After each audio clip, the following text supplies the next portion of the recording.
तर ठाण्यातील टीडीआर घोटाळा प्रकरणावर मंत्री गणेश नाईक यांची प्रतिक्रिया समोर आली आहे। दायाभाई कंपनीला दिलेल्या टीडीआर प्रकरणी दोषी कोण?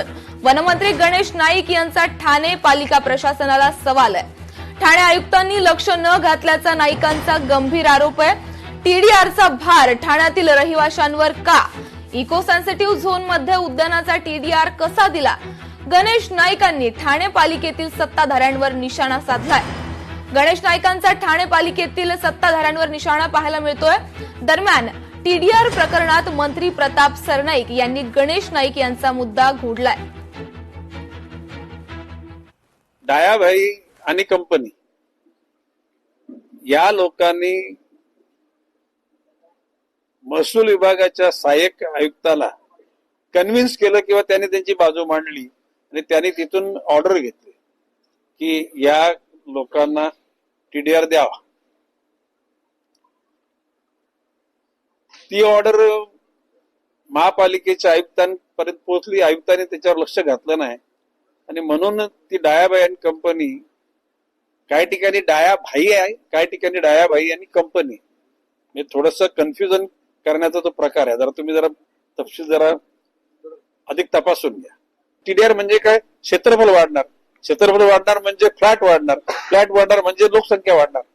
मग ठाण्याच्या जनतेने हा भार का सहन करावा? आता ठाण्यातले लोक पण कोर्टामध्ये जाणार आहेत।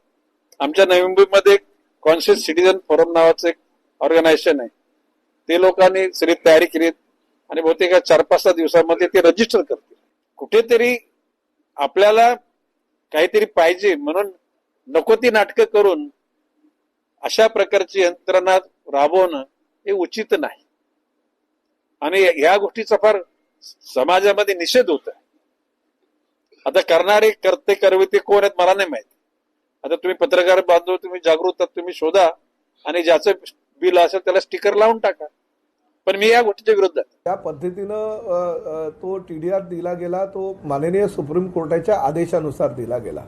त्याच वेळेस जर वन खातं सुप्रीम कोर्टामध्ये दाखल केलं होतं, म्हणजे दावा त्यांनी दाखल केला होता असता, तर ठाणे महापालिकेचे आयुक्त सौरव राव यांनी सांगितलं, मी वन खात्याच्या लोकांशी वारंवार सांगत होतो, बोलत होतो की तुम्ही आपलं प्रतिज्ञापत्र सादर करा, आमचा हक्क आहे असं तुम्ही त्या ठिकाणी सांगा कोर्टाला।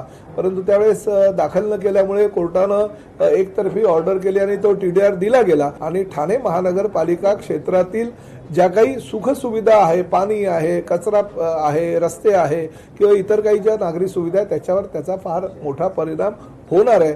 आताही जर ते कोर्टामध्ये गेले आणि कोर्टाने जर तशा सूचना केल्या तर खूप आनंद होईल। लोकशाही मराठी ऐका, पहा, जागरूक रहा।